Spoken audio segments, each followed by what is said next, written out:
Good morning, everybody. Welcome back for our second day of hearing on Ms. Bondi's nomination for Attorney General. As I said yesterday, I want everyone to be able to watch the hearing without obstruction. If people stand up and block the views of others behind them, or if they speak out of turn, it's not fair or considerate to others. So officers will remove individuals as they have previously. We didn't have any of these problems yesterday. I don't anticipate it today, but I just think we ought to make everything pretty clear. Before we begin with opening statements from the panel, I want to go through a couple of bookkeeping items and explain how we're going to proceed today. I will give an opening statement and introduce the majority witnesses, and I'll give the opportunity to Senator Durbin to provide an opening statement and introduce his witnesses. Then we will turn to our witnesses for their opening statements. Following their statements, we will begin with the first round of questions in which each senator will have 5 minutes. Yesterday, we met from 9:30 until 3 p.m. so that every senator, both Democrat and Republican, could question Ms. Bondi. We heard from Senator Scott and Schmidt, who gave their strong endorsement of Ms. Bondi. Their introductions described her extensive experience, outstanding qualifications, and character. Yesterday's testimony showed that Ms. Bondi is certainly experienced and capable to serve as our nation's chief law enforcement officer at this very critical time. She is very well qualified for the position, serving 18 years as prosecutor and 8 years as Attorney General for the state of Florida. Florida, the third most populous state in our nation. She will enact desperately needed changes at a department that has been politicized and weaponized for partisan ends. With almost 30 years of experience behind her, she will restore both morale and law and order to the department badly needed, in need of strong leadership. Her commitment to the rule of law emerged as a central theme of our discussion yesterday, and as I made clear in my opening statement yesterday, that is what I believe the department of this country desperately needs. Today, the purpose is to hear from an outside panel of witnesses, and we're grateful that all of you are here this morning to express your views on this nominee. I will go ahead and introduce the 3 majority witnesses before I turn over to Ranking Member Durbin. First is Dave Aronberg.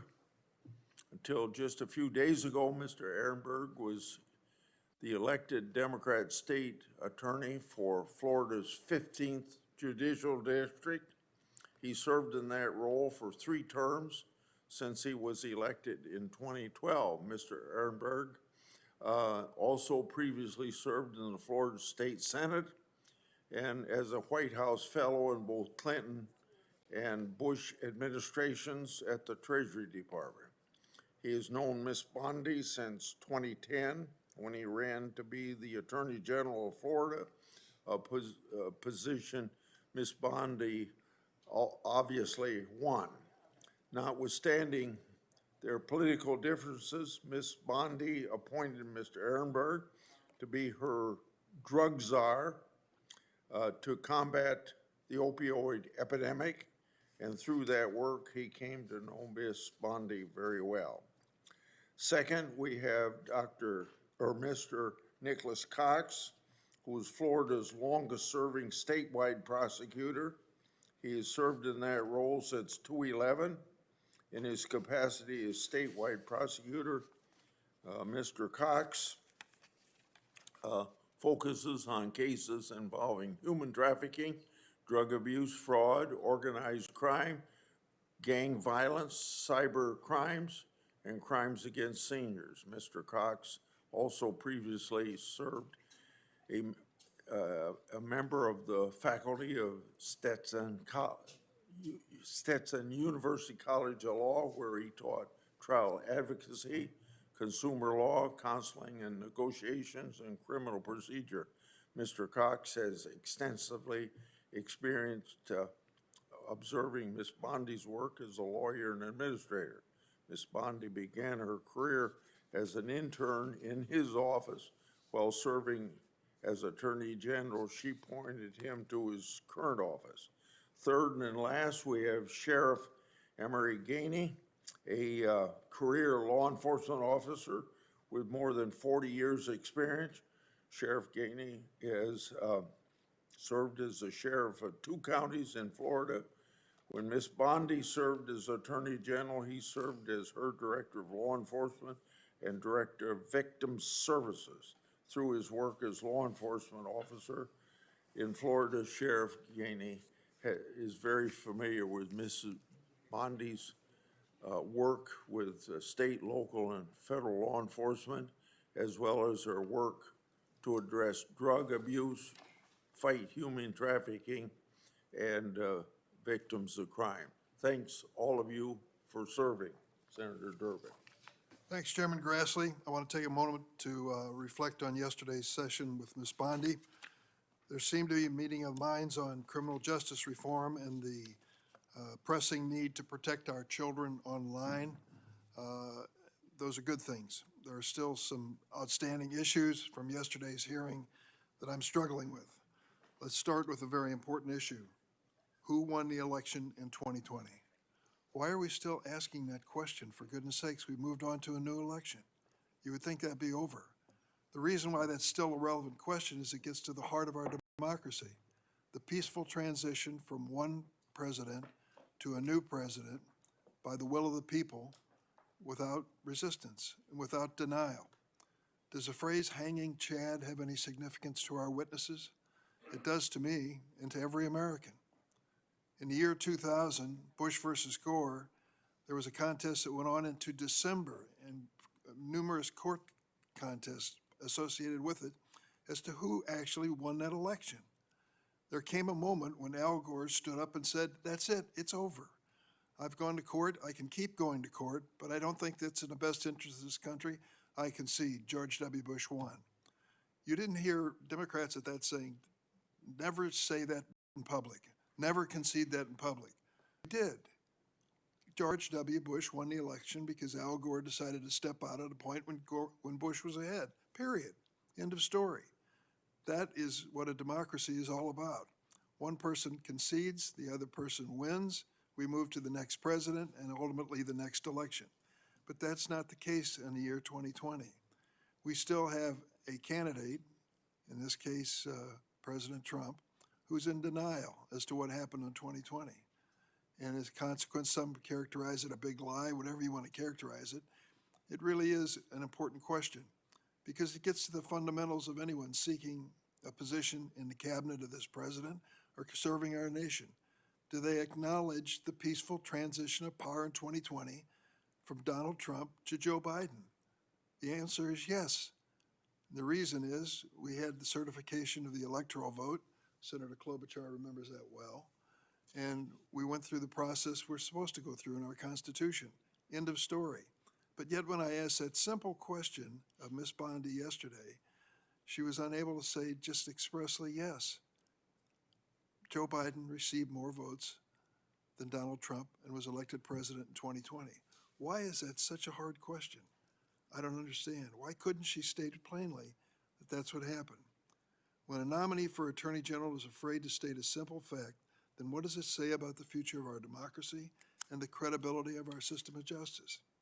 She not only refused to acknowledge President Trump's defeat in 2020, she also said, quote, there was a peaceful transition of power. Let me repeat that, a peaceful transition of power. Seen the videotapes? What happened here on January 6th? Can you imagine if the news came on and said, did you hear what happened in London today? A mob stormed the Houses of Parliament, crashed through the door of the House of Commons, took control of British Parliament, and we hope that the police can control back in a matter of hours so they can continue their business. What would we say to that? In London, in England, they went through what? A mob storming the Houses of Parliament, knocking down the door? Incredible. Whatever happened to that country? We thought they were leaders in the world. Now reflect for a moment on January 6, 2021, and what we went through. All of us went through individually, being spirited out of the Capitol building, taken to a safe place because of a mob. That was not a peaceful transition of power. And I want to just say, Sheriff Gainey, thank you for joining us today. You may have noticed, we all noticed around here, we're not supposed to notice, we should, the men and women in uniform who protect us in this chamber and throughout these buildings day in and day out. God bless them. But what they went through on January 6th is an outrage. Attacks on them, several lost their lives as a consequence of what they went through. Many were forced into retirement, and hundreds of people were arrested for trespassing and much more serious crimes. Donald Trump characterizes them as political prisoners. The people who attacked our policemen are characterized as political prisoners, and he promises that he's going to give a pardon to all of them on the day that he's sworn into office. I asked a basic question of Ms. Bondi as a chief law enforcement officer, which she would be under as Attorney General. What do you think about the pardons? She wouldn't comment. Well, she made it clear she stood behind the police, but you can make them clear by saying to Donald Trump, this is a bad idea. Anyone who is guilty of violence, certainly guilty of violence, should not be pardoned on the day that you're sworn in as president. So I was at least disappointed by her answer. And then this Kash Patel issue. Kash Patel, I'm going to meet him next week for the first time. I've read an awful lot about him. There's an awful lot to read. He has a lot to say, and he said it, and he's published it in book form. One of the things he said is that he has an enemies list. Secret police agencies throughout history have an enemy list. The American FBI does not and should not. I think there's serious questions about this man, his judgment, and his political values that he would bring to office. Yesterday, Ms. Bondi embraced him as a person's right for the job. I certainly don't feel that way. He's going to have to convince me. So there are questions raised.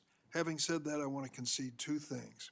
First, if I were setting out to hire an attorney, she certainly has the strongest resume and should be hired.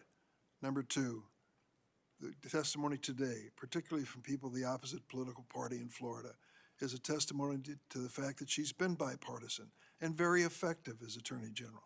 I will concede that point. When she talks about the things she achieved, I'm impressed. I should be. But the question is, when Donald Trump knocks on her door as Attorney General, and he will, if you question that, ask Jeff Sessions or ask Bill Barr, he will knock on her door and ask her to do something that's going to be a challenge ethically or morally. It's just his nature. He views that office as an office he personally controls. He doesn't. The American people and the Constitution control that office, and we have to resolve whether or not Ms. Bondi is a person to be the next Attorney General. Our first minority witness is Lisa Gilbert, co-president of Public Citizen, a nonprofit organization with more than 500,000 members. The organization has an extensive record of investigating conflicts of interest in public corruption, and Ms. Gilbert will speak to the dangers of confirming someone with corporate interest as Attorney General. Second witness, Mary McCord, Executive Director of the Institute for Constitutional Advocacy and Protection. She's a visiting professor at the prestigious Georgetown Law Center. Prior to these roles, Ms. McCord served for nearly 20 years as Assistant U.S. Attorney for the District of Columbia, also served as Assistant Attorney General for National Security from 2016 to 2017, and Principal Deputy Assistant Attorney General from 2014 to 2016. Mr. Chairman, at this point, I'll turn it back to you. Thank you. You know, we have this tradition of swearing people in regardless of how honest you are and everything like that, so please rise. Would you raise your right hand? Do you swear or affirm that the testimony you're about to give before this committee will be the truth, the whole truth, and nothing but the truth, so help you God?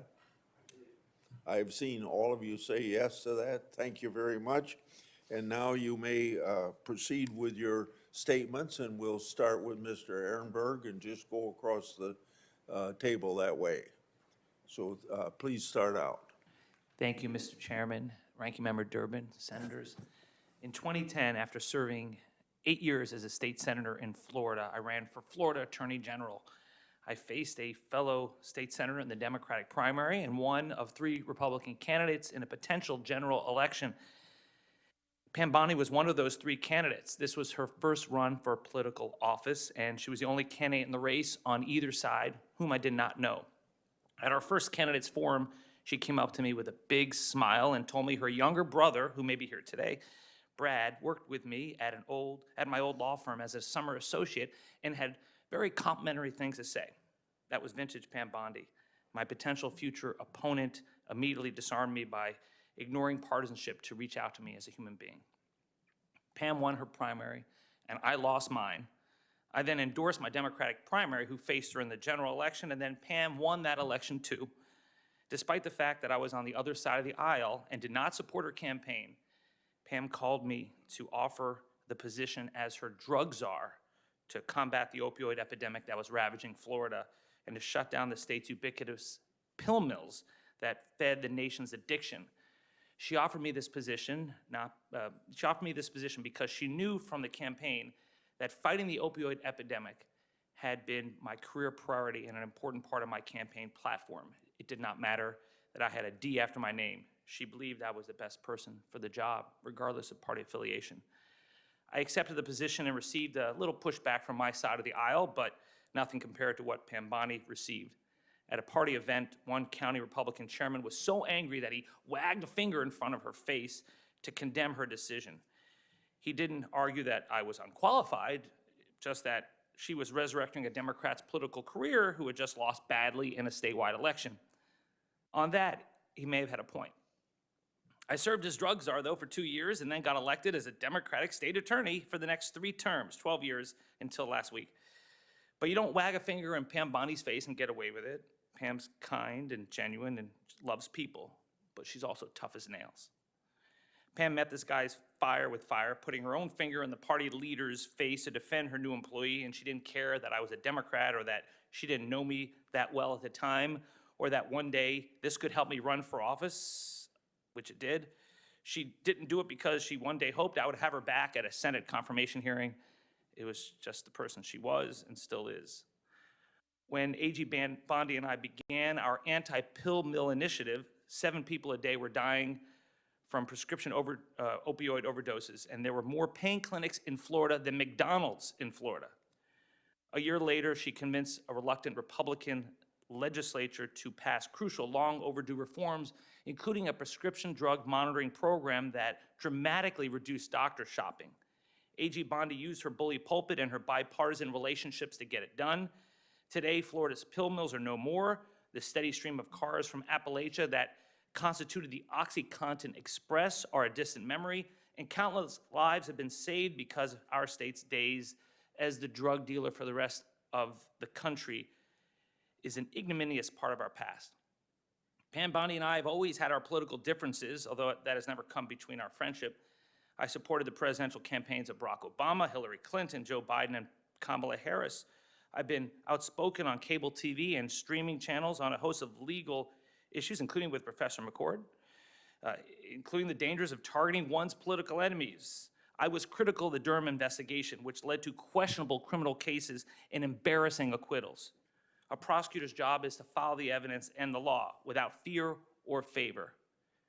Pam Bondi is a 20-year prosecutor who understands this. Even if she does something as Attorney General of the United States that I disagree with, I believe she will always remain tethered to the law. And there are some important issues where she and I are in complete agreement, such as the need to stop the flow of deadly fentanyl that has become by far the largest killer within the ongoing opioid epidemic. We agree on tough punishments for those who engage in the modern-day slavery known as human trafficking, and for laws that allow victims to have their low-level crimes expunged and to utilize the T-visa program when needed. We agree on the need for treatment courts, which have proven to be a better alternative to incarceration with a lower recidivism rate for many nonviolent drug offenders. And we agree there should be a stronger response to the growing number of anti-Semitic incidents in our country and especially on college campuses. Senators, I'm grateful for the time to speak with you today and look forward to answering any questions you may have.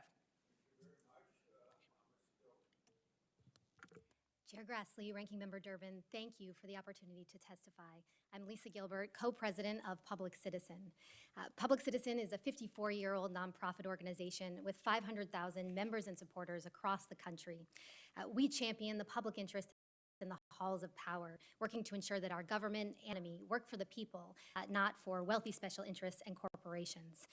On behalf of our members, we stand in opposition to the nomination of Pam Bondi for the role of Attorney General. The mission of the Department of Justice is to work on behalf of the American people, keep our country safe, protect civil rights, uphold the rule of law. Unfortunately, Pam Bondi has numerous troubling potential conflicts of interest from her time as a lobbyist, which call into question her ability to hold corporate wrongdoers accountable. I'll focus my testimony on our concerns about this problem. Public Citizen recently examined the federal lobbying disclosures and Foreign Agents Registration Act reports filed by Bondi and Ballard Partners, her lobbying firm. Our review showed that her client list is full of controversial clients, some of which stand to benefit directly from having their former lobbyist in charge of the DOJ. Over the last 5 years, she represented 30 clients, from large corporations and contractors to a foreign government.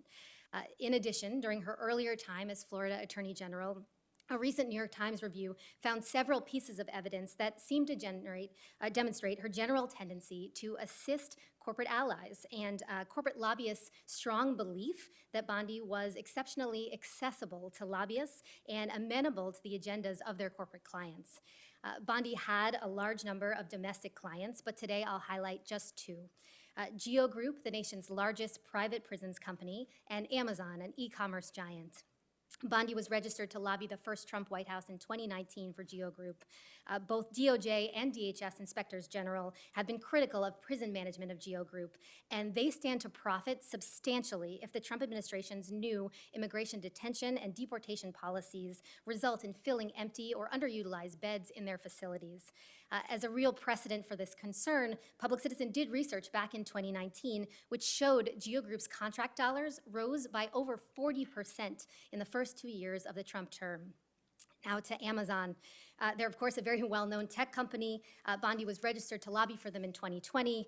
In recent years, they've been investigated by the DOJ over injury rates and workplace safety at their warehouses, been referred to the DOJ by a bipartisan group of lawmakers for potential criminal obstruction, and had their robo-taxi unit federally investigated over safety concerns.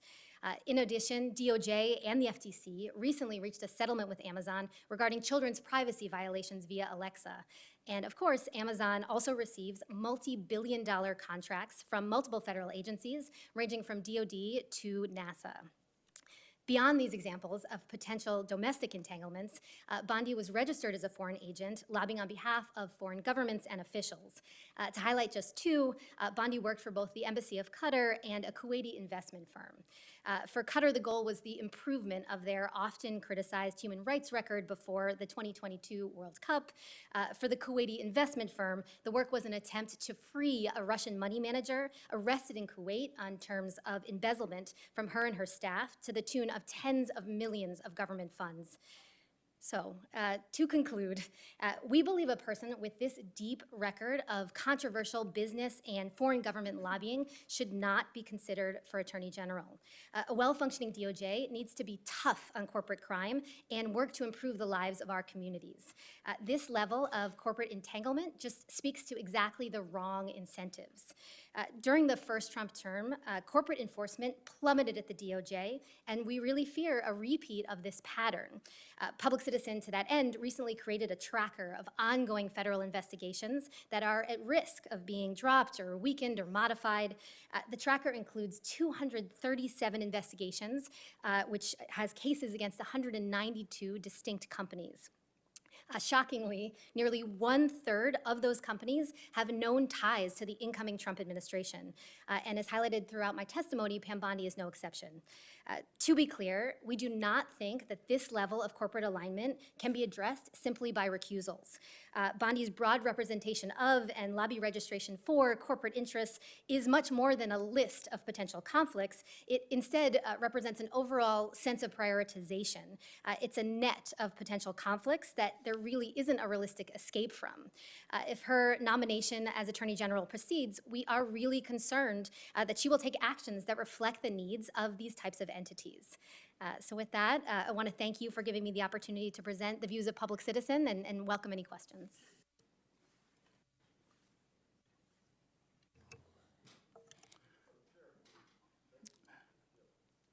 Good morning, Chairman Grassley, Ranking Member Durbin, and members of the Senate Judiciary Committee. Thank you for allowing me to testify before you today on behalf of the United States Attorney General nominee Pamela J. Bondi. My name is Gainey. I am a 40-year career law enforcement officer who has served at all levels of law enforcement, to include the sheriff of 2 Florida counties. It has been my distinct pleasure and honor of knowing and working with Ms. Bondi since 2010. As a member of her senior executive staff, I served as the Director of Law Enforcement, Victim Services, and Criminal Justice Programs when she assumed the office of Attorney General in 2011. And I continued to serve in those capacities through her 8-year tenure as Attorney General. To this day, we maintain a very close professional, personal, and family relationship. I want to speak this morning on Ms. Bondi's commitment to the just and proper enforcement of the law, demonstrated through her well-earned relationships with local, state, and federal law enforcement partners throughout the United States. During her service as a prosecutor in Florida's 13th Judicial Circuit, Ms. Bondi had well-established, deep-rooted relationships with local, state, and federal law enforcement agencies. Upon becoming Attorney General, she immediately began the process of meeting all law enforcement leaders throughout the state of Florida to establish partnerships to ensure that our citizens and visitors to our state receive the most effective law enforcement and victim services available. One critical issue that she immediately took on was the emerging proliferation of deadly designer drugs, specifically those referred to as bath salts, that our state had been facing prior to her being elected as Attorney General. Ms. Bondi called together our stakeholders, to include prosecutors, law enforcement, our Office of Drug Control, our state lab directors, and many others, to not only seek to understand this new trend in our state, but to seek immediate solutions to stop the spread of these deadly substances that were taking the lives of our citizens. From these stakeholder meetings, she developed a strategy and a call to action to immediately outlaw these dangerous bath salt substances. Utilizing Florida's rule-making statutes and bipartisan support from Florida's legislature, she was able to permanently ban the sale of these deadly drugs, despite the continuous efforts by those who altered their formulas in order to circumvent Florida law in an attempt to keep multiple versions of these harmful substances on some of the shelves of some of our retailers. These actions, in conjunction with our public and private partners, begin to effectively address a growing trend in illegal substance abuse in our state. Ms. Bondi's commitment to the rule of law was also evident in her taking the lead role investigating and prosecuting crimes involving gang activities, organized retail theft, human trafficking, and a host of other criminal activities. She demonstrated her deep commitment to keep and restore the lives of victims of human trafficking through her leadership on Florida's statewide Council on Human Trafficking by investing in and supporting safe houses for victims. She also partnered with multiple private businesses to help combat human trafficking in both the sex and label industries by establishing a zero-tolerance toolkit to train their staff in identifying and reporting suspected cases of human trafficking. I want to now focus on her compassionate side of her tenure, where she was and remains a staunch supporter of crime victims and crime victim rights. One of her roles as Florida's Attorney General was the delivery of crime victim services. The Florida Attorney General's office was the recipient of and administered the 3rd largest annual award of federal crime victim compensation funds, in addition to the state of Florida crime victim funds.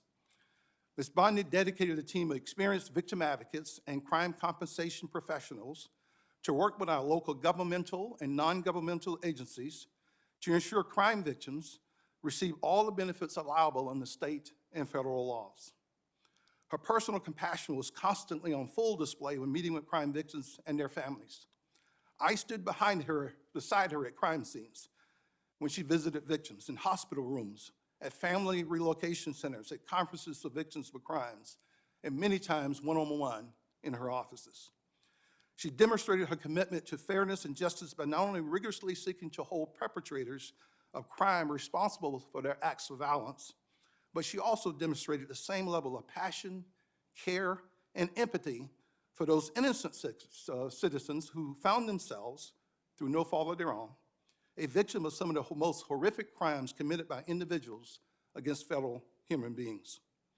Mr. Chairman, the United States of America and the American people will be well served by confirming Pamela J. Bondi as our next United States Attorney General. Thank you. Distinguished members of the committee, thank you for inviting me to testify about the importance of the independence of the Attorney General and the Department of Justice when making investigative and prosecutorial decisions. Before my current position at Georgetown Law, I served for nearly 20 years as a federal prosecutor under Republican and Democratic administrations, and 3 years at Maine Justice, first as Principal Deputy Assistant Attorney General, and later the Acting Assistant Attorney General for National Security. I stayed through the transition into the Trump administration before leaving in May of 2017.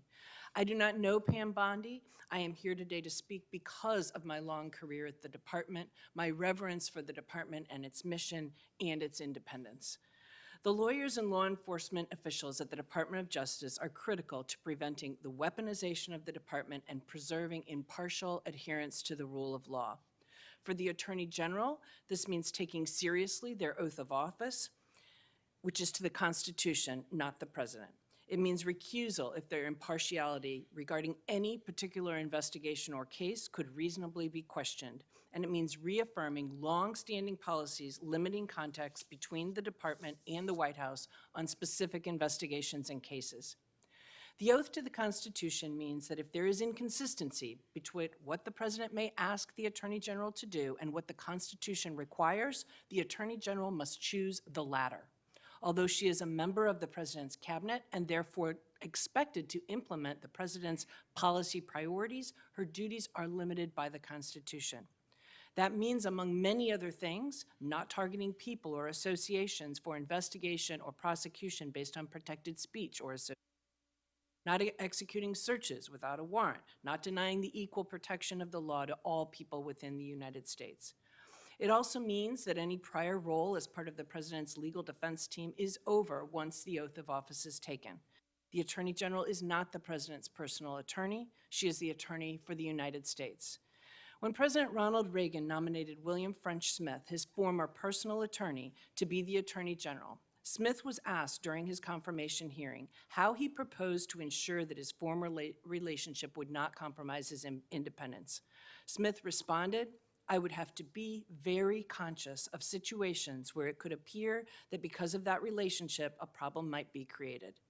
Smith recognized that legitimate concerns might require his recusal in certain cases to avoid the appearance of impropriety. As relevant to Ms. Bondi, her work defending President Trump during the first impeachment proceedings and public statements she has made about potential prosecutions of those involved in cases against President Trump could create, at the very least, the appearance of a lack of independence if she were to open investigations into people involved in those matters. Similarly, any involvement in any civil case against the DOJ, a civil case against the DOJ, about which President Trump's attorneys have given notice and which seeks more than $100 million for alleged rights violations arising out of the Mar-a-Lago search, could reasonably raise concerns about Ms. Bondi's impartiality that could only be addressed through recusal. In 1978, 4 years after President Nixon's resignation after Watergate, Attorney General Griffin Bell established the first of what has become known as the White House contacts policy. It has been reaffirmed by attorneys general under both Republican and Democratic presidents ever since. The DOJ policy recognizes the tension between protecting the department's independence in making decisions about criminal and civil law enforcement while also preserving the president's ability to perform his constitutional obligations to take care that the law be faithfully executed. The policy thus bars the department from advising the White House about pending or contemplated enforcement actions subject to limited exceptions while permitting communications about the advancement of the administration's policies. Just as in Bell's time, in order to insulate those who initiate and supervise law enforcement investigations, such as line prosecutors and their supervisors, communications with the White House about specific cases must involve only the Attorney General or Deputy Attorney General at the department and the counsel or deputy counsel to the President or Vice President at the White House. A parallel White House policy memorialized by counsels to the President over multiple administrations and directed to all White House staff contains similar restrictions on contacts with all departments and agencies. The incoming Attorney General would be well advised to continue to adhere to the White House contacts policy and to urge the White House counsel to do the same. In closing, public respect for the Department of Justice begins with public respect for the Attorney General. That respect comes from the impartial adherence to the rule of law, free from improper political influence. The Senate should ensure that the next Attorney General is committed to taking the steps to earn that respect.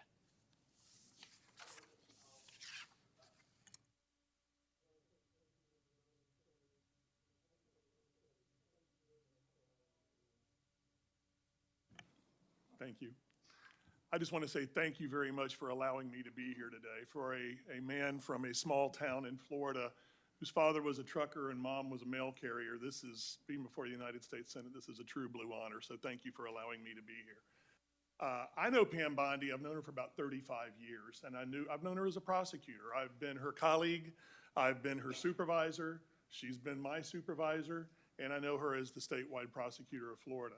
And I hope to share with you a little bit today about what I know about Ms. Bondi professionally, and what I know about her as a prosecutor, and what I do know about her as how she will handle the job of United States Attorney General if y'all so decide. When it comes to criminal prosecution, Pam Bondi is unquestionably an ace. She did everything from batteries, DUIs, first-degree capital murder cases. She has experienced almost everything within the American justice system, from going to the scenes of these tragedies, to the courtrooms, to the witness rooms, holding hands with the victims of these crimes. Pam really has done it all. She appreciates the rules that make our criminal justice system the best in the world. And I wholeheartedly believe she will apply them and she will follow them. Ms. Bondi is a tenacious but a very thoughtful prosecutor. Crimes of violence upset her the most. She and I tried dozens of cases together before juries, including first-degree murders. Her level of preparation was simply outstanding. Her ability to connect with and speak to them on an understandable level was excellent. Juries loved her. Defense counsel respected her, and courts listened to her. It was clear that Ms. Bondi was there because she believed what she was doing. She believed in the case she was presenting. And she really did have that undefinable something that made everybody in the courtroom, juries, judges, maybe even defense lawyers sometimes, want her to succeed. She was excellent and still is. Ms. Bondi is tough. She quickly earned the title of career criminal prosecutor at a very young age due to her very clear feelings about repeat offenders and also her outstanding abilities in the courtroom. Her task was clear: prosecute the habitual offenders seeking out the highest sentence possible. And she did just that. She wouldn't budge in plea bargaining with these repeat offenders that had proven time and time again they weren't going to comply with our laws. And she always held them responsible for their offenses. Due to her tough on crime approach, she found herself in court trying cases before judges and juries routinely. And she loved to be in the courtroom. She loves being in trial. You know, the impact that prosecutors have on lives of people was never lost on Ms. Bondi. I sometimes find myself telling our prosecutors at the Office of Statewide Prosecution, please remember what we're doing here. Our jobs are great. We are so fortunate to have these jobs. But the amount of power that we wield and how this power will impact people is remarkable. Just the issuance of a simple subpoena can ruin a life, and that's an everyday thing for us. Pam Bondi understands that. She realizes it. As you've heard, she's done it for 18 years in the courtroom, and also the 8 more as the Attorney General. When she became the Attorney General, she didn't forget her experiences as a prosecutor. One of the things that she brought for me as Florida statewide prosecutor, which I'm very fortunate now to have continue under our current Attorney General in Florida, Ashley Moody. One of the things she did is she really shielded me from the politics. She understood how politics can impact what we do every day in a courtroom. And I will forever be grateful to both of them for shielding me from those politics. With all due respect, prosecutors, we don't usually want to be politicians. We just want to go in and do what we're supposed to do. And Pam Bondi made the job not only capable for me to complete, and I feel complete well, but she made it fun. She made it something I really enjoy doing. And I will be forever grateful to her and General Moody for allowing us to do that. You know, I said a lot more in my statement, and I'll let my statement stand. I know it's in the record and you all will hear it, and I've got about 12 seconds left. But I do want to say that on the question of independence, I've experienced times with Pam Bondi where I've said to her, it's a different role than what you all are talking about, but where I've said to Pam Bondi, General, no, we can't do that. She might disagree with me. She may let me know she disagrees with me. But in the end, she'd look at me and say, do what you've got to do. And that happened several times, a lot. She understands that. And I think she will be an excellent Attorney General. Chairman, if I might say to my colleagues at the Department of Justice, the prosecutors, as Mr. Aronberg said publicly, they have nothing to fear from Pam Bondi as a prosecutor. And to the contrary, I truly believe they will love working for her. Pam Bondi understands the rule of law. She understands the impact on lives. She understands what we do. And I believe wholeheartedly that all of them will love working for Pam Bondi like I have. Mr. Chairman, thank you very much. I thank all of you for being very careful about not going over the 5 minutes. Thank you all very much for that. I'm going to start with you, Mr. Aronberg, and my staff gives me information that maybe you don't mind telling people that you vote for Democrats and that you voted against President Trump.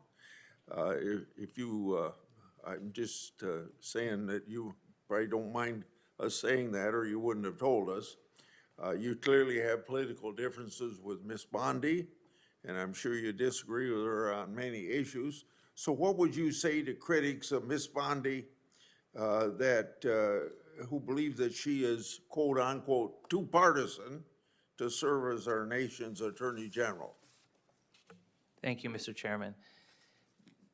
Those critics should talk to her political opponents in the past, like me, like Dan Gilbert, who was the Democrat who beat me, who ran against her in the general election. Friends, it's rare these days that you see people who battle it out in a general election remain friends after all these years. She had relationships across the aisle within the Florida legislature. I know because I was in the Florida legislature before I ran for Attorney General, and I saw it up close. I think some of the criticism comes in that she is loyal to President Trump, and she is. But I never believed that if asked to do something illegal, that she would knowingly do that. She would never step across the line. In my mind, I can't imagine her doing that. I echo what Nick Cox said, is that she's always been tethered to the law. She understands, as a 20-year prosecutor, that prosecutors have to follow the evidence and the law. And because of her background as someone who is not a super partisan, she had never run for office before running for Attorney General. She doesn't come from the world of politics. She comes from the world of prosecutors and in the criminal justice system, that I do believe that she will act in a way that is always tethered to the law and will not cross that line to making purely political decisions. You worked with her on drug issues very much. Seeing how Ms. Bondi handled the opioid crisis in Florida, how do you think she will handle the crisis on a national level?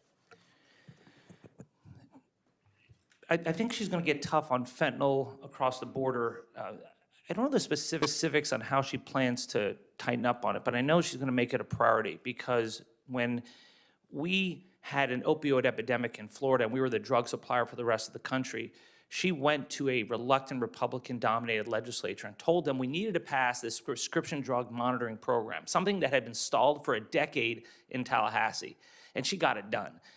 I had run on that platform. If I had been elected Attorney General as a Democrat, I don't think I could have persuaded that legislature to do it, but she had the credibility. It took Nixon to go to China. It took her to convince a recalcitrant Republican legislature to pass these needed reforms. So I don't know specifically what she will do, but I know that she will not shy away from standing up to people in her own party who will disagree with her on it. Mr. Cox, you've worked with Ms. Bondi for 3 decades, and you're also a longest-serving statewide prosecutor. Some have suggested that Ms. Bondi's lobbying and political career will influence her decision-making. In your decades of working with her, have you ever known her to make a decision that was illegal or unethical? Absolutely not. Ms. Bondi, as Mr. Aronberg referred to, and quite honestly, Ms. McCord could tell you as well. You know, being a prosecutor is about focusing on the law and focusing on the evidence and focusing on really what's right. That's what our job is, to do justice. I know that she's embraced that, she's practiced that. I have never seen anything untoward in any of the cases I ever worked with Ms. Bondi. And Sheriff Gainey, you served as Ms. Bondi's Director of Law Enforcement and Victim Services. You spoke in your opening statement about Ms. Bondi's work at federal, state, and local, with state and federal and local law enforcement.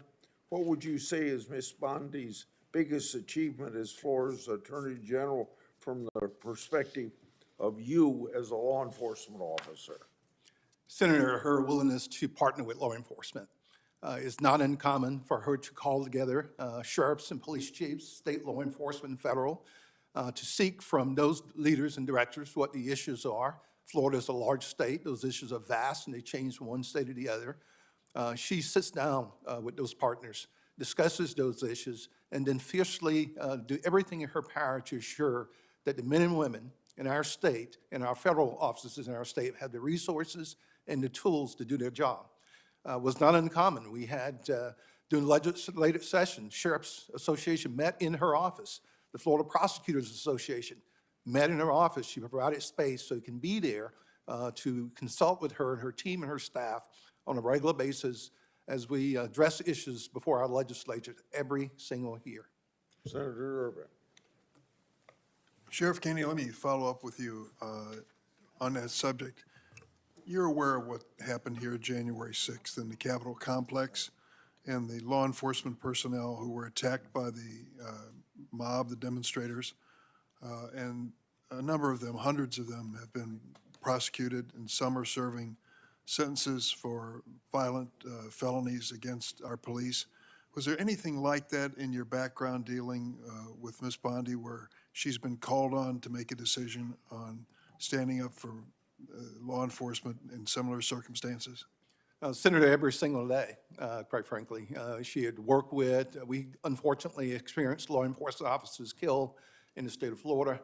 She was there not only to work with those law enforcement agencies and those families, the respected prosecutors, whether it was our statewide or our local prosecutors or our federal prosecutors. She was a fierce supporter to make sure that those the laws of the state of Florida was enforced, that men and women of law enforcement were supported, and that their families knew that she supported them on a regular basis. Mr. Cox, you talked about several instances, experiences you had with Ms. Bondi when she was under political pressure. Could you tell us a little bit more about one of those?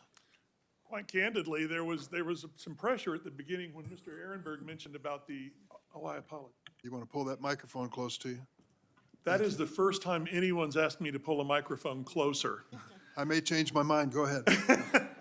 You wouldn't be the first. Many judges have. Ranking Member Durbin, yes, right from the beginning when Mr. Aronberg mentioned about the problems we had with the opioid epidemic and the pill mills, she was actually, I will say this, was getting some pushback from our governor, Senator Rick Scott. And it was about the PDMP. And I was there when she sat down with Senator Scott. I believe Sheriff Gainey was there with us as well. And we had a couple sheriffs, and we were speaking with Ms. Bondi about it. She called the governor, now senator, I apologize, right then and put him on the phone with us and had us discuss with him the need for the PDMP, the Prescription Drug Monitoring Database, and which ended up making a massive change. And to the senator's credit, he sat down and listened to us, asked us questions, and in the end, she convinced him we needed it. And as I recall, it was within the next week or two that he came up here and he announced his support for our PDMP. You know, she didn't have an agreement with a person who she loves. I mean, she very much got along very well with then Governor Scott. And she confronted him about it and changed his mind. Now, here's a track record. Yes, sir. This newly elected president, as former president, fired 2 attorneys general under circumstances where they disagreed with him. Sessions, Senator Sessions in one instance and Bill Barr in another, and they were both fired. So it's pretty clear that he is not adverse to taking a different position than his attorney general and having a pretty short temper when it comes to dealing with it.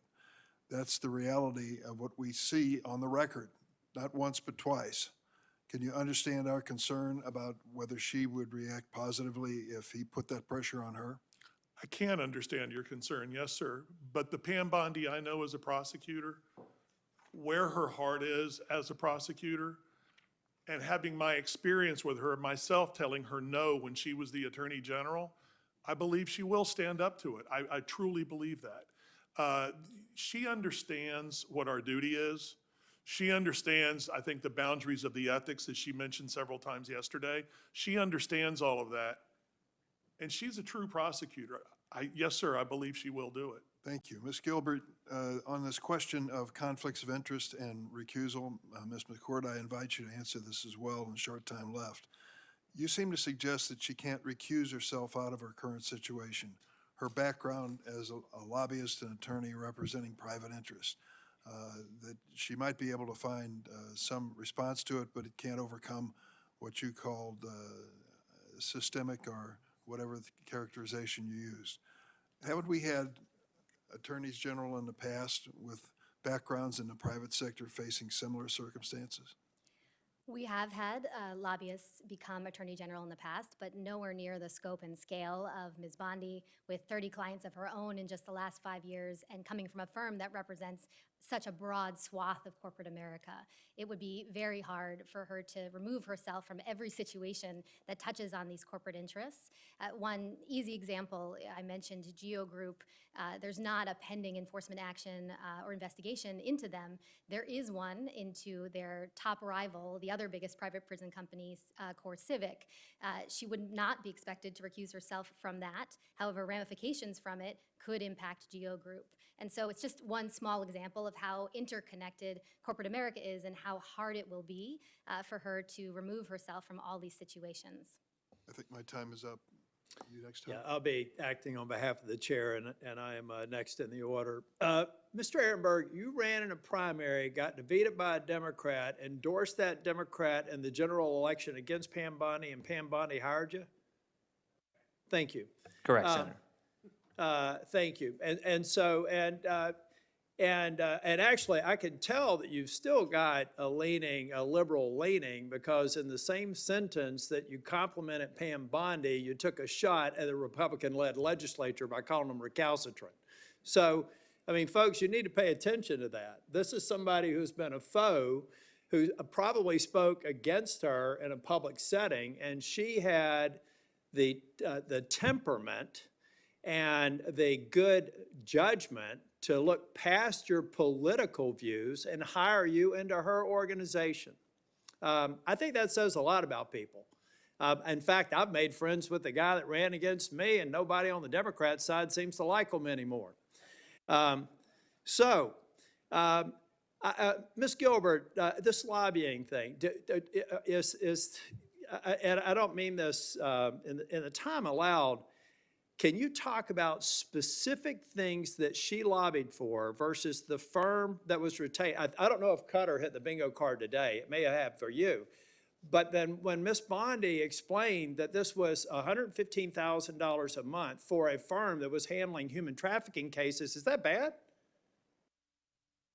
So I'm assuming not. So let's go to the next one. What specifically did she or the firm do for these yesterday, she focused it with Senator Booker on the abysmal state of the Bureau of Prisons. So she's clearly going to drill down on that. What, in your due diligence, what specific acts did she, not her firm, did she engage in that makes you feel like her sincerity towards Senator Booker yesterday was not genuine? I can't speak to her specific sincerity or motivations, but I can look at Speak the, specifically to what she lobbied for that you expressed as a concern for the Bureau of Prisons, or for the private prisons, specifically what she lobbied for. Absolutely. So from what we know about her engagements with GEO Group, as mentioned in my testimony, they have been condemned for not having a lot of. I get it. There are problems with them, but I guess I'm trying to get to what specific issues do you think she carries into this office that would undermine her credibility in trying to do a better job with the Bureau of Prisons? I'm just trying to get to the fact. I'm not an attorney. I don't even play one here.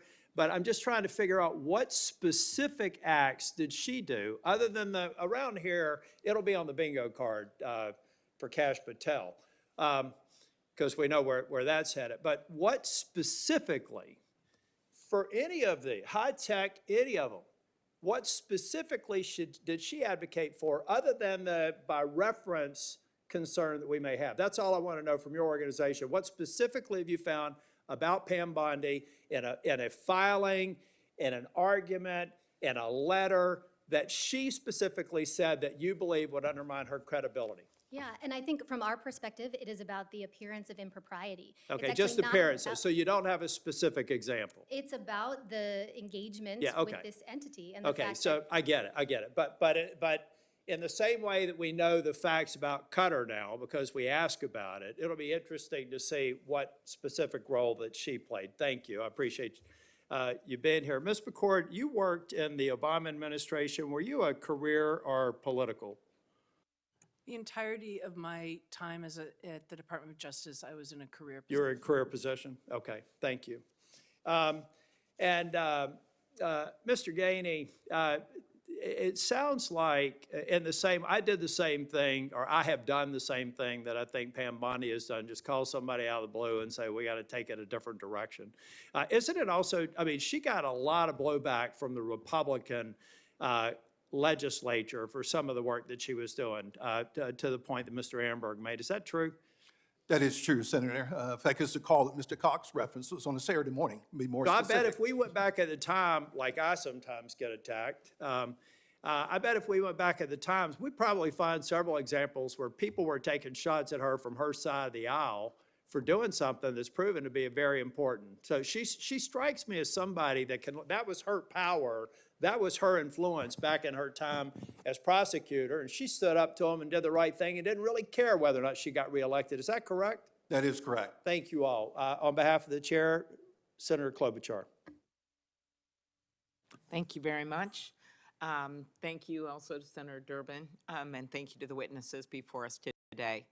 I am going to start with you, Ms. McCord. Welcome back to the committee. If we could just go through these answers, because I think it's really important to put this outside of personal friendships, all these things, whether or not the Attorney General is a Democrat, Republican, who's in charge. And you testified that the Attorney General is not the President's personal attorney. In fact, the person is the attorney for the United States, the AG is. And you referenced Attorney General William French Smith's comments at his nomination hearing. Can you talk about the importance of maintaining this distinction that the AG is the attorney for the U.S. and not for the President?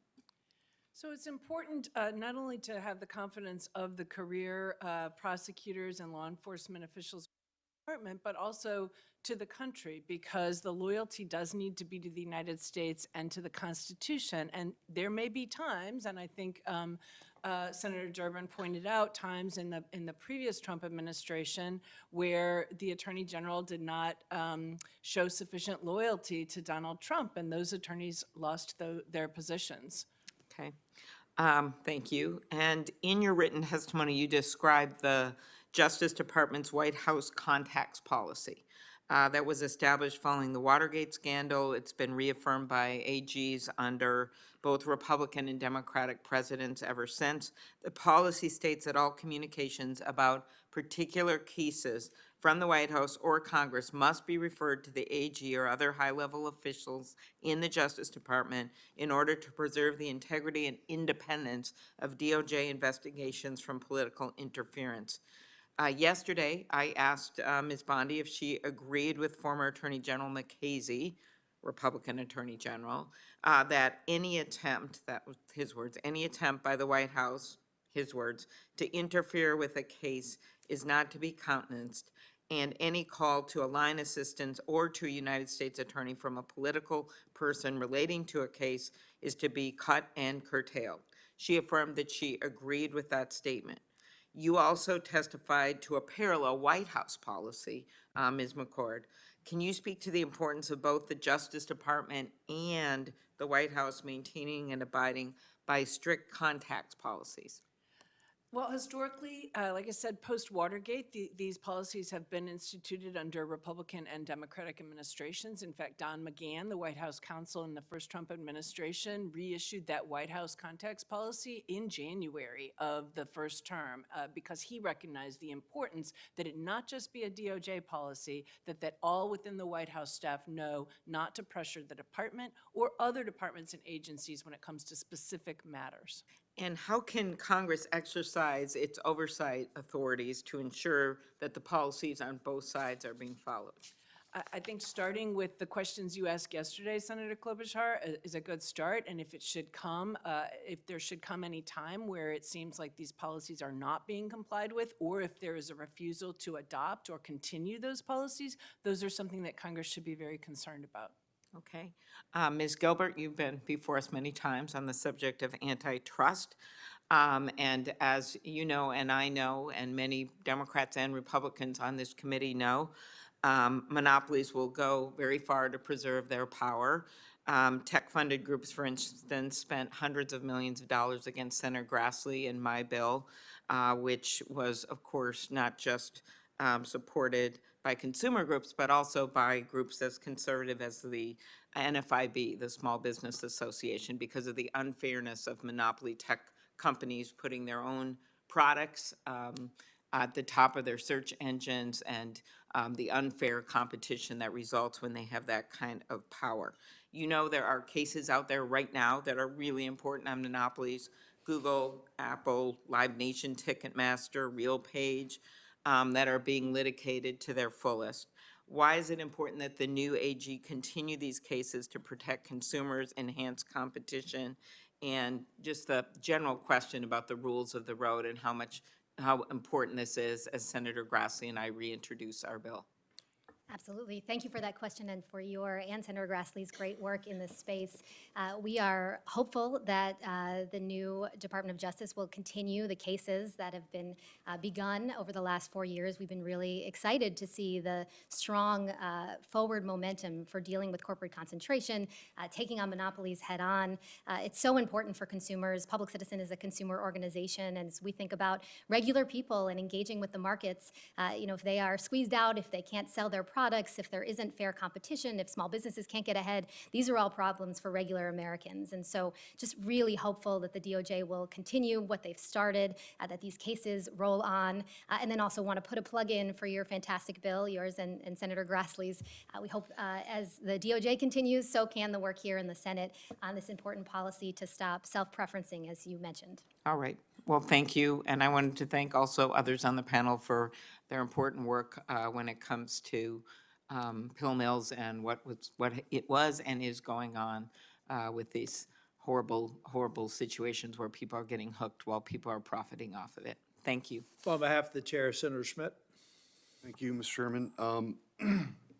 We've heard a lot about the newfound concern that my Democrat colleagues have about independence in the AG's office.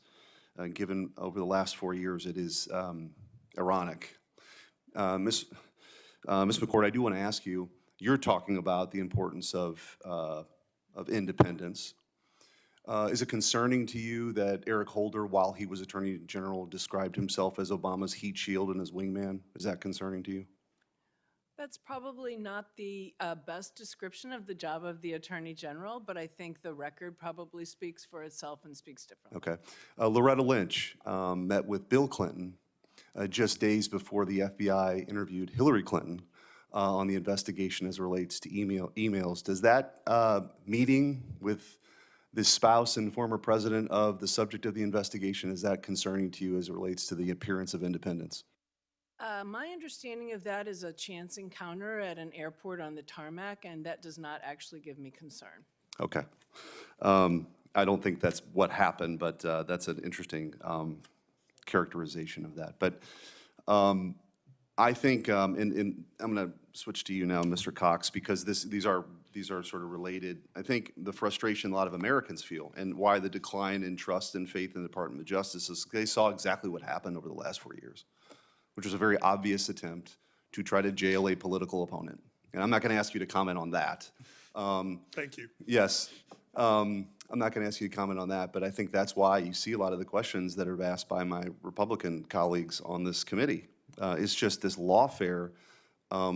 We don't want to see it continue. But what we've seen over the last 4 years is a total disgrace. And I think for the hardworking men and women in the Department of Justice who aren't engaged in this, it's affected the department's reputation, and why I'm such a big believer in Pam Bondi and what she can do and try to restore credibility to an agency that has been weaponized and politicized, and get it back to its core function, which is objectively administering justice and taking on violent crime.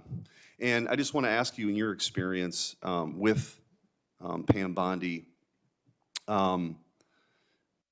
this has been what she's done. She's a career prosecutor, right? I mean, you can see her embracing this role of working with, whether it's the U.S. attorneys or other law enforcement around the country, of taking on violent crime, because we need leadership there. We've got a lot of, crime has gone up. And, I'm from a state that has, St. Louis and Kansas City, and we had partnerships when I was Attorney General with the U.S. Attorney's Office to take on violent crime. And when Joe Biden came into office, those were severed for political reasons, which is wrong. It's not a partisan issue. Do you see that as a role that she will play as Attorney General? Absolutely, but what you just described about the relations with law enforcement is what not only she practiced, she encouraged all of us around her to do. And I could not agree more with you about your assessment of Ms. Bondi on that. Look, we're prosecutors. I mean, at her heart, Pam's a prosecutor. And our job is to go in and fight crime. But, we don't take lightly, those of us that are career prosecutors, that our job is to do justice. I mean, that's what the courts have said.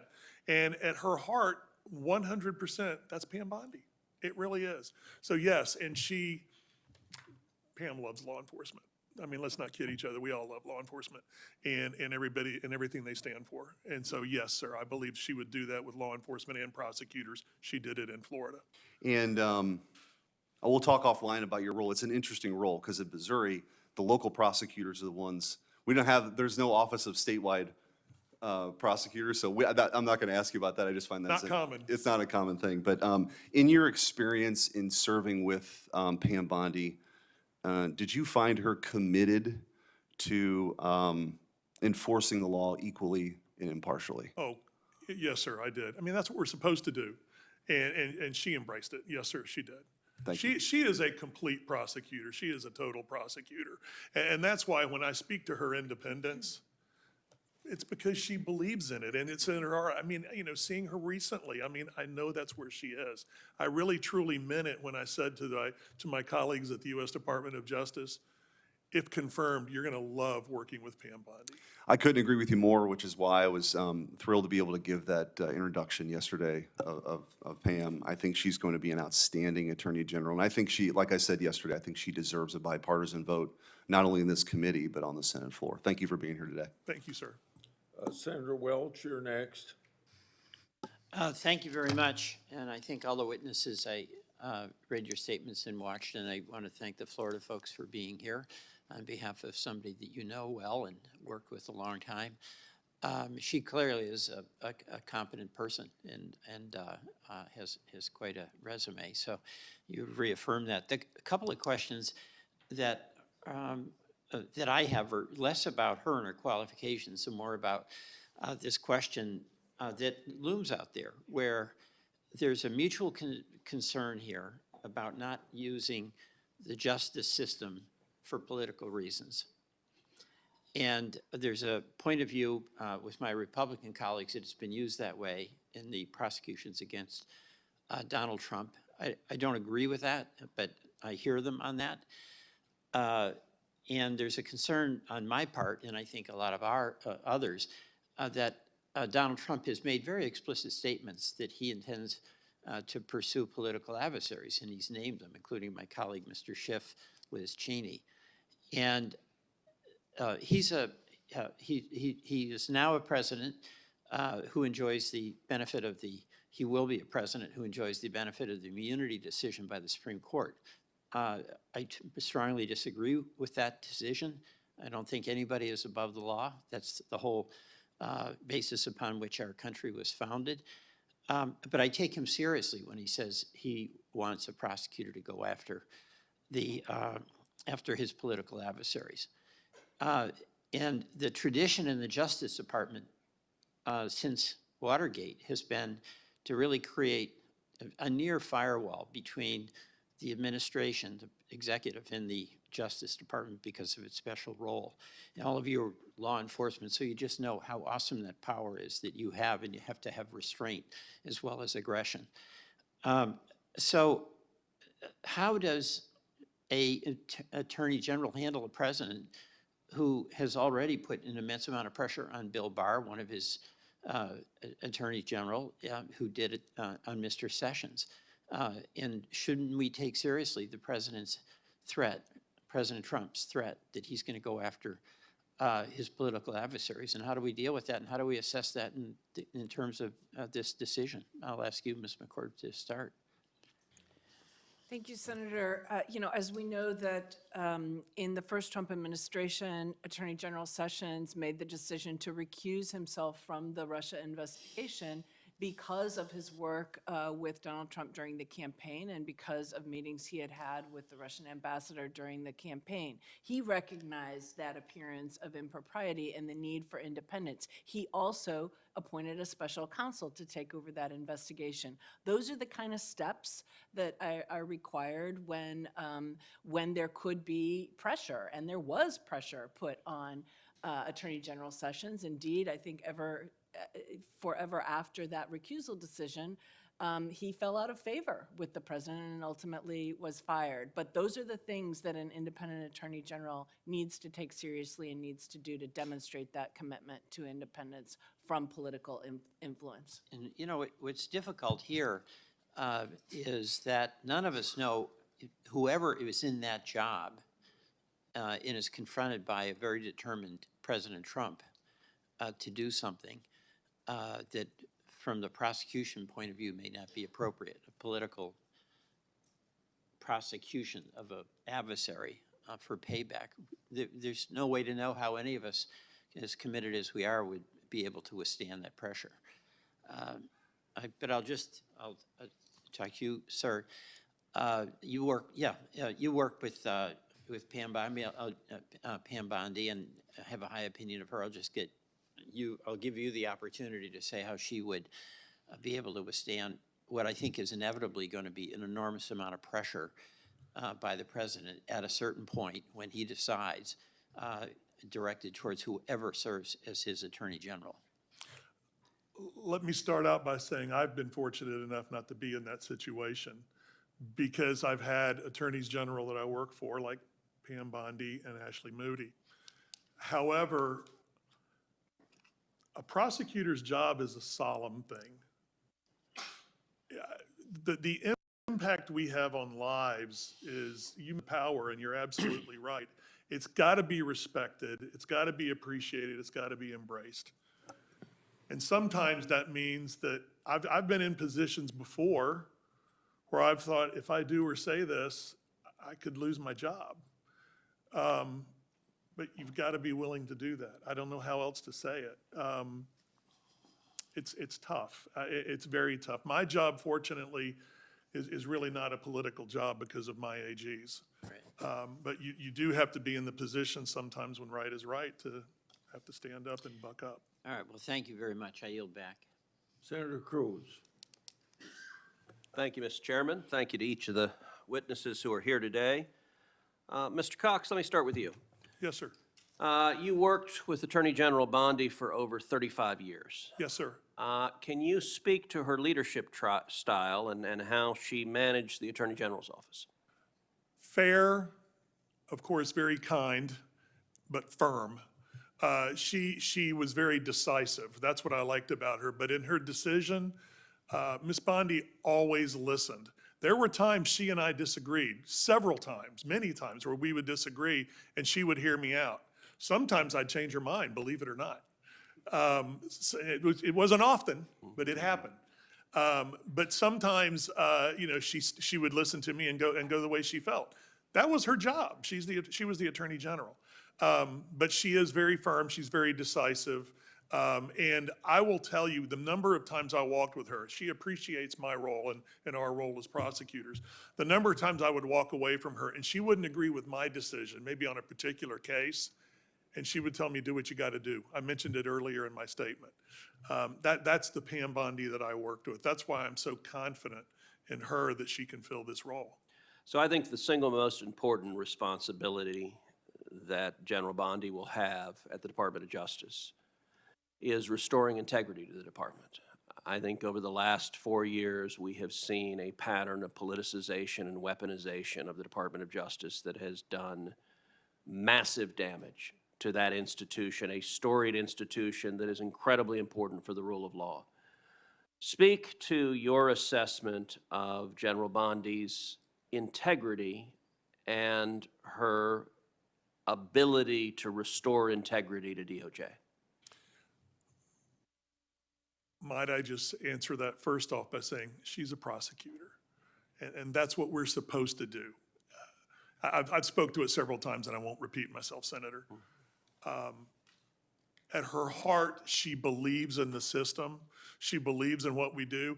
I don't think it gets more, with all due respect to everybody in this room and that may be listening, I don't know how much more serious it gets on impacting lives than being a prosecutor and being a judge who has to handle these cases. And she's always respected that.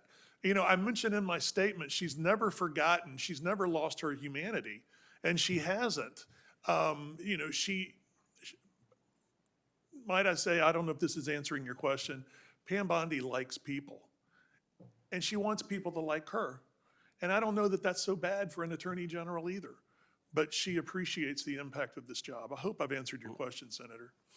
All right, Mr. Aronberg, let's turn to you. So you and I have known each other 30 years. We were classmates in law school. It's good to see you. Welcome, welcome to the swamp.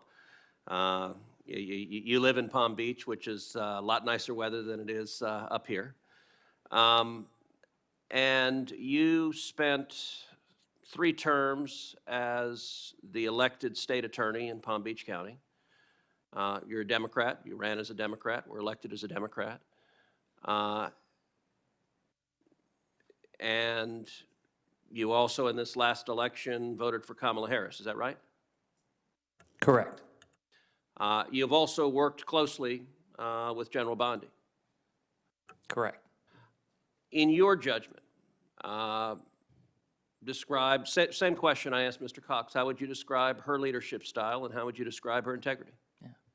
Well, Senator Cruz, in full disclosure, we weren't just classmates, you and I. We lived in the same dorm first year before either of us had any gray hair. And burn those pictures. Fair enough. Mr. Cox is right.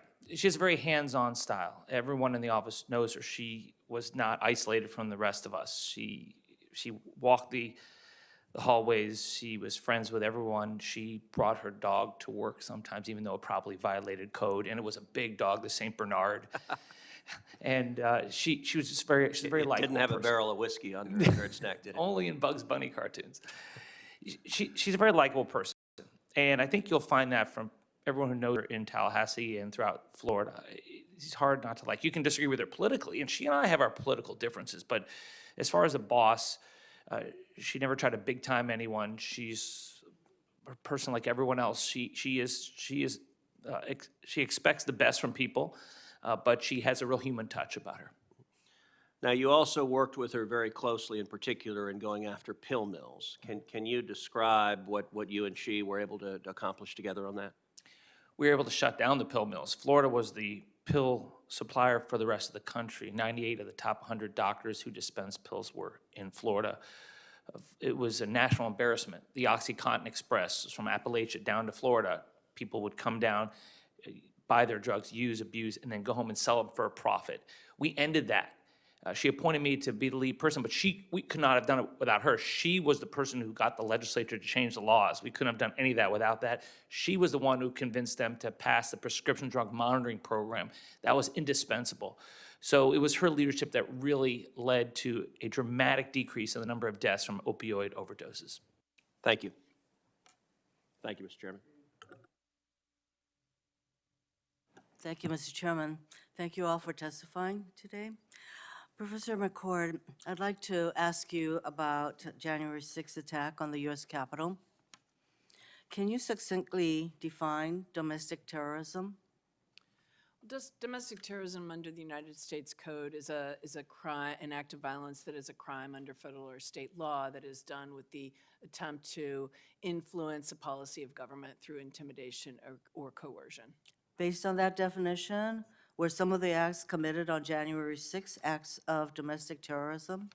Certainly the acts of violence that violate the criminal code do seem to have appeared for many of the people based on their own statements. Many of the defendants in cases that are being prosecuted, they seem to have been done to influence the policy of the government, and specifically to not certify the electoral college ballots on January 6th. Yesterday, Ms. Bondi refused to disavow President Trump calling the insurrectionists hostages and patriots. What effect would President Trump's pardoning of these criminals have on our country? What is the message if that were to happen? Senator, I believe it would have an enormous impact on the criminal legal system, and I would say also on our judiciary. In fact, I published a piece about that this morning in The Atlantic. We have our federal judges here appointed by Republicans, Democrats, and President Trump himself, who uniformly have condemned the crimes of those who have been convicted due to their attack on the U.S. Capitol.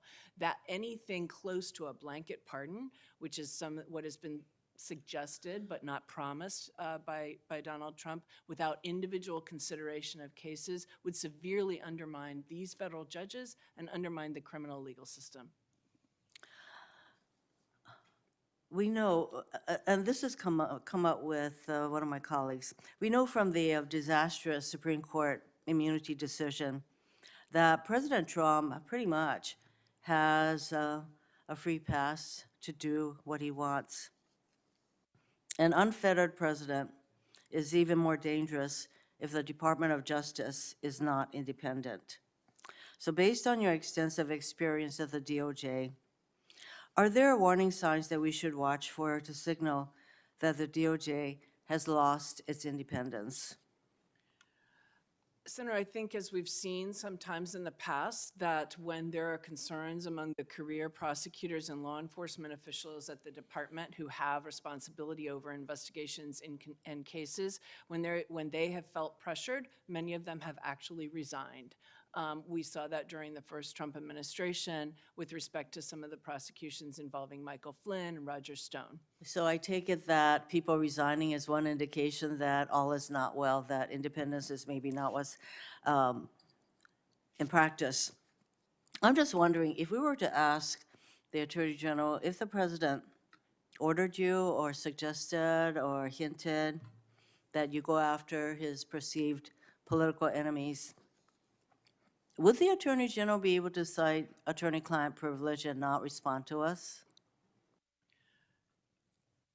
I don't want to give a legal opinion on that, Senator. I do think that that is the type of pressure that we are looking to an Attorney General to stand up to from the White House, and I certainly want to take Ms. Bondi at her word when she, under oath yesterday, said she would exercise independence. Well, the thing is, what's deeply concerning about Ms. Bondi is that she is very loyal to President-elect Trump, and he demands 100% loyalty of all of his people. So yesterday, Ms. Bondi could not say that President Biden had won the election in 2020. That is a basic fact. And I think that it was her loyalty to President-elect Trump that basically made it hard for her, impossible, for her to say that President Biden had won the election. So that is concerning. Based on what we heard yesterday, I'm very concerned that if confirmed, Attorney General Bondi will say yes if and when President Trump asks her to do something illegal. And the thing is that not much of what President-elect Trump will do is going to be deemed illegal because of the Supreme Court's disastrous immunity decision. So I'm really struggling with how are we to know that all is not well in terms of the independence of the DOJ. One thing would be if they adopt a policy, or if the president adopts a policy that he will not order the DOJ around, even if this incoming president has said the Justice Department is basically his law firm. So if you have any further suggestions aside from people actually resigning, to indicate that the kind of independence we are looking for is not being followed, I would welcome that. Yes, and Thank Senator you, Ruano, Mr. your Chairman. time is up. Thank Please you. respond. Thank you. Let's see. Mr. Cox, I'd like to start with you. I heard your comments with regards to both Pam Bondi, who we are here for today, and you heap praise on Attorney General Moody, who you work for as well. I'd like to say a public congratulations to her being named Senate designee and be the next senator from Florida. Oh, look, I get to deliver the news to you. So DeSantis just came out and said she will be joining us. I am thrilled. I mean, as a mom of school-age kids, to have another woman sitting right here next to me, fighting for the people that we serve, with what I understand is her brilliant intellect, her ability and her passion for the people of Florida, which I know she will bring to the United States Senate. I cannot wait to call her a colleague. So on behalf of me and all of us, welcome to Attorney General Moody's new Senate designee. We look forward to her taking the ranks. Might I respond or comment for just Sure, briefly? absolutely. Senators, you're going to love Ashley Moody. She is a wonderful person to work with. She's brilliant. That is, wow. Wow, Thank you right? for telling me. I'm so excited I got to tell you. Best thing about it is I can say I learned that in the United States In the Senate. United States Senate, that's right. And hopefully she will be up here just in the next few days after we confirm Senator Rubio, who's going to do an exceptional job as Secretary of State. So congratulations to Ashley, and cannot wait to serve with her. Thank you. So now let's talk about another amazing woman, Pam Bondi. I have heard you over and over again when you respond to questions talking about her. I think you said she is fair, kind, and firm. You have talked about the fact that she is transparent and impartial. I would like for you one more time to say to the American people, based on your previous work with Pam Bondi, can you explain how she'll continue to operate, do you believe, in that manner, in a fair and transparent manner as she takes the helm of the Justice Department? Because she believes in everything you just questioned me about, and she practiced it in Florida. You know, whether you agreed with her or not, Pam Bondi, like I said, is a person who really likes people. I think we should welcome that into government. I think that sometimes we lose sight of prosecutors. I'm going to speak to myself. We can lose sight of the fact of the ranking member mentioned, the immense power that we have, and we get caught up in it. Pam Bondi doesn't get caught up in those kinds of trappings. I love it. Yeah, she loves people, and she at her heart, again, is a prosecutor.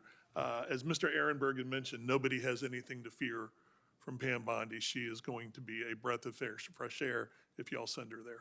Absolutely, and I think we need to restore those very things, fairness and transparency to the department, and I look forward to her taking the helm. She's going to do that for the American people, and it's an exciting new day, so thank you so very much. And thank you for the news. Absolutely, we are thrilled.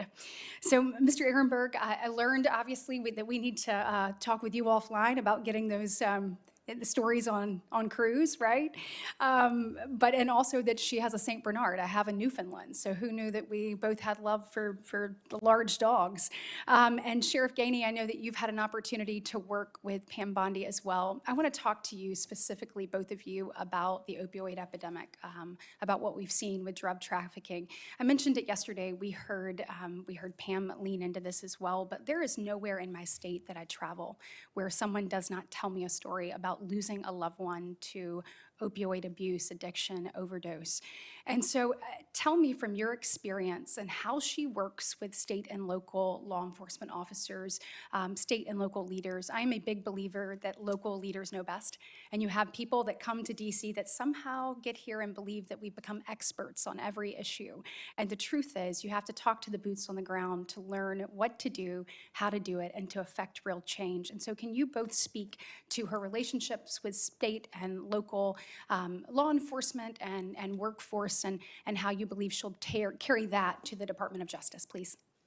Okay, thank you. Thank you, Senator Britton. Thank you for the news about Attorney General Moody. I hope Nick Cox still has a job when he goes home.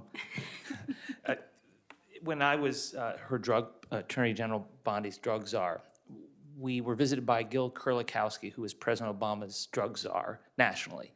And it was a very productive meeting. I still have the pictures from that meeting. Not once was there ever discussion that, well, he's from the feds, we shouldn't trust him, he's a Democrat, we shouldn't trust, none of that. We were just trying to get the job done. And so she's seen it from both perspectives, as a state official working with the feds, and now being a federal official working with the locals. The person who can best talk about how she has a great relationship with local law enforcement is Emory Gainey, because he was the liaison. She had a special liaison within her office to make sure that she had a seamless relationship working with local officials. I saw it, but Mr. Gainey is the best to talk about it. Yes, and Sheriff Gainey, if you don't mind leaning into that, I am out of time, but would love to hear your response. Thank you, Senator.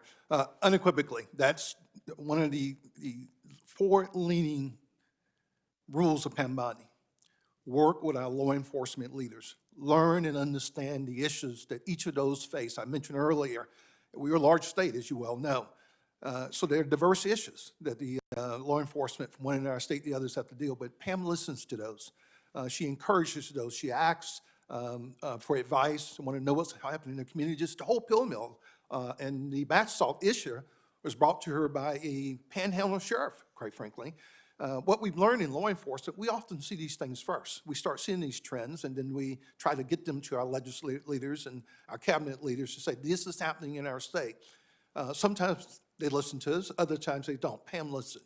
She listened right away. She immediately sought out to understand what was causing that issue, and then sought legislation to get it done against some of our Republican legislators at the time who didn't want it. But her tenacity prevailed. She got it done. Our state is a safer state because of Pam Bondi. Wonderful. Thank you so much. Senator Schiff. Thank you. Thank you to all the witnesses for being here today.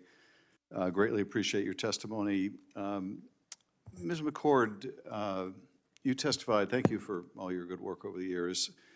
You testified before the committee last September on the repercussions of Trump versus the United States, the case on presidential immunity.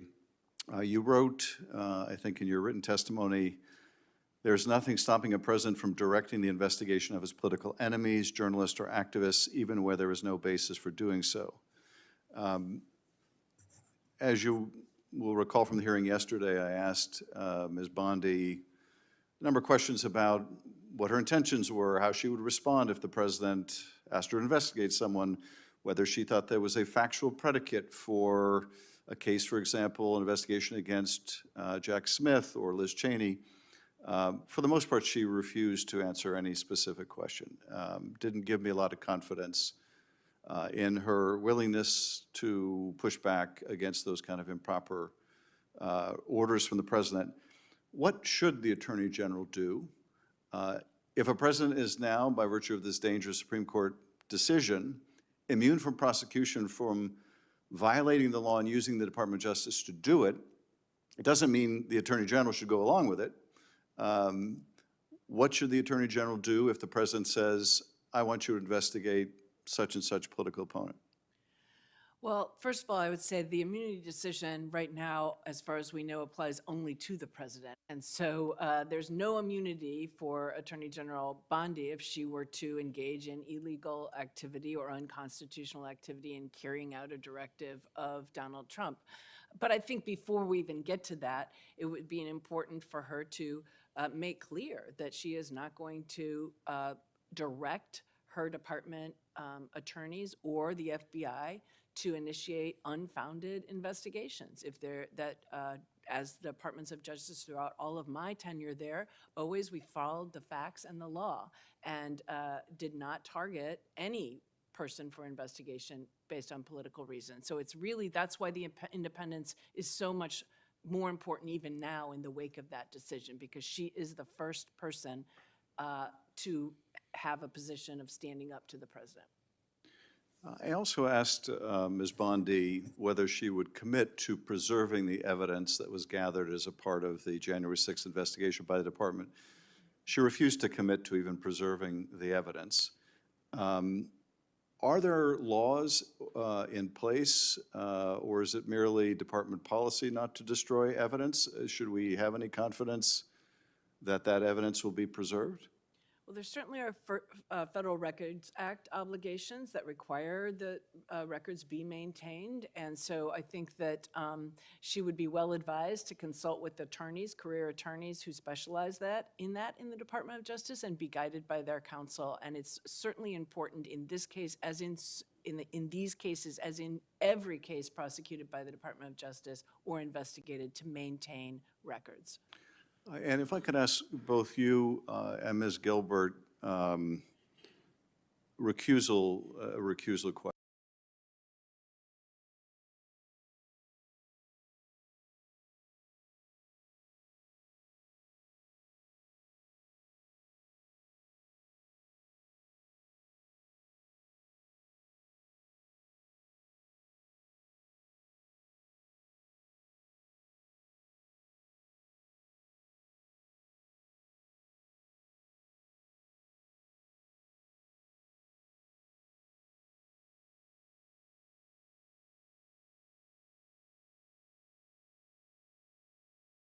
Job for President Reagan, having been Reagan's personal attorney, that anything that would appear to be improper, that that would show impartiality, she should recuse from. So, for example, investigations into anyone who was involved in the first impeachment proceedings or prosecution, because she defended Donald Trump in those proceedings. Even any investigations or prosecutions into those involved with the cases against Donald Trump, because she has made public statements about prosecutors and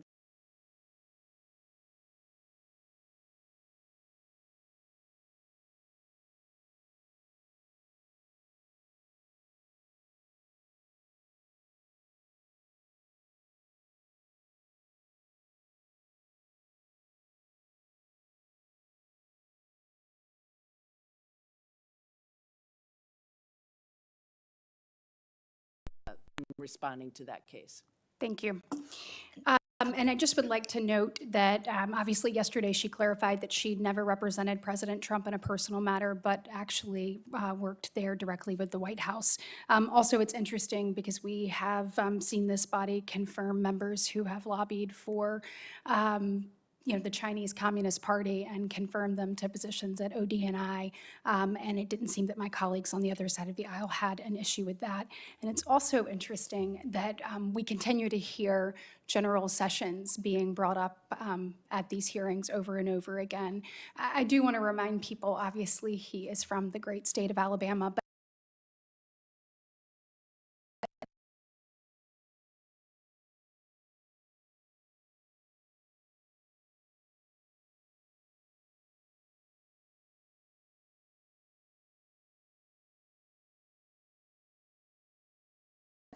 She didn't have an opportunity because the clock ran out. I think we are out of time, but I appreciate that. Thank you. And thank you to our witnesses for testifying today. I know that some of you traveled long and hard to be here, and we are grateful that you did that. The record will stay open until 5 p.m. tonight, and so if you would like to add something to that, you are more than welcome to. And all written questions are due at that time as well. The hearing is adjourned.